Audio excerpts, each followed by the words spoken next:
Back from buying Greenland to a looming government shutdown, debates over funding ICE, the Affordable Care Act. Having a busy week seems to be the norm in Washington now. Congressman Jim Himes is in the middle of it all. He joins us now with a little perspective on how a lot of this stuff is going. Congressman, welcome back. First, let's talk about the change in course President Trump made this week very publicly on his proposal to acquire Greenland and then back off. What do you make of that?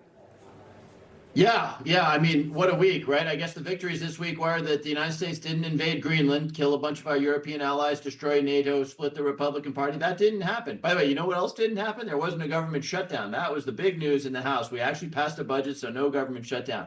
But, back to Greenland. Look, the threat itself did a huge amount of damage. And it is, let's call it what it is, completely insane.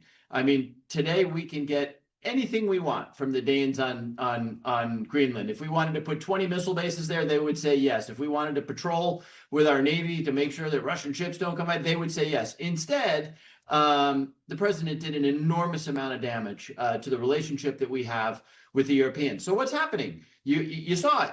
Mark Carney, Prime Minister of Canada. Canada, for God's sakes, is doing trade deals with China because Donald Trump is flipping him the bird. This is not smart. It's not. It's anything but America first.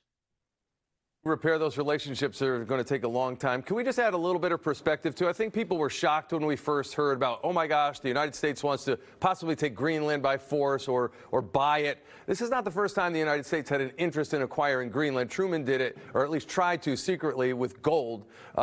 Explain why Greenland is so important from a national defense perspective.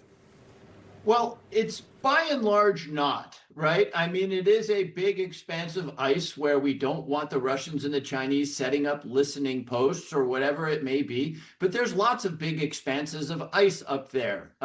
And so, look, we've got bases there. If we want more bases there, the Danes will say, absolutely, yes, go for it. Instead, we get this clown show, which really damages our alliance with our NATO allies. And remember, the Danes, who we are humiliating, they had some 50 people die side by side with American soldiers in Afghanistan to help us after 9/11. That's what we're doing. And if it weren't so tragic, it would be almost comical to watch this absolute clown show. By the way, you know what else we're not talking about? The fact that Americans are having a hard time putting food on the table, right? Because things are expensive. But the president is in Venezuela. He's in Greenland. Maybe we're going into Cuba. I mean, you just can't make this stuff up.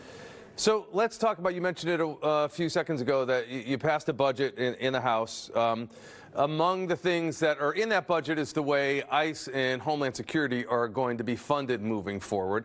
The two big things that were talked about in this week were how that was going to be funded and also if the Affordable Care Act subsidies were going to be extended. What's your take on where all of this has landed?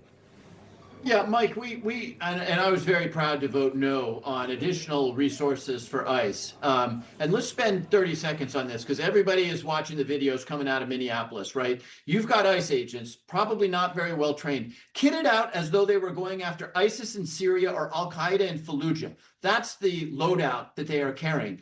And what are they doing? They're trying to find, nannies who are doing childcare. They're trying to pull people out of restaurants. And yeah, some tiny percentage of the undocumented are in fact gang members and dangerous, right? Some tiny percentage.